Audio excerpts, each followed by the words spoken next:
திசைகளில் இருந்தும் கங்கை தோன்றியது.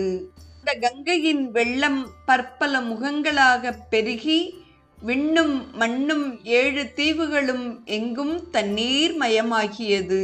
பிரளய காலம் போல் யாண்டும் வெள்ளம் பெருகியதால் நாரணனும் பிரம்மனும் இந்திரனும் ஏனைய தேவர்களும் முனிவர்களும் திருக்கைலாய மலையைச் சார்ந்து சிவபெருமானை வணங்கி, தேவதேவா, மகாதேவா, கருணை கடலே, இப்பெரிய வெள்ளத்தினின்றும் அடியேங்களையும் உலகங்களையும் காத்தருளல் வேண்டும் என்று வேண்டி நின்றார்கள். பரம கருணாநிதியாகிய பசுபதி, அமரர்களே, அஞ்சன்மின் அருள் புரிவோம் என்று அருள் உரை கூறி, தேவியின் திருவிரல்களில் இருந்து தோன்றிய கங்கா வெள்ளத்தை திருநோக்கம் புரிந்து தமது ஜடாமுடியில் ஒரு ரோம நுனியில் தரித்து அருளினார்.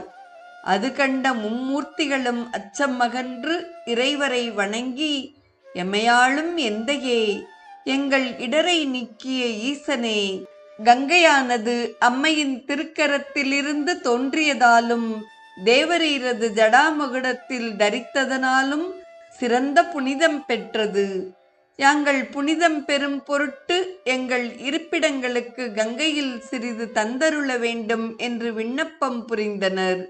கருணாநிதியாகிய கண்ணுதர் பெருமான் அவர்கள் இருப்பிடத்திற்கு கங்கையில் சிறிது செல்லுமாறு அருள் புரிந்தார்.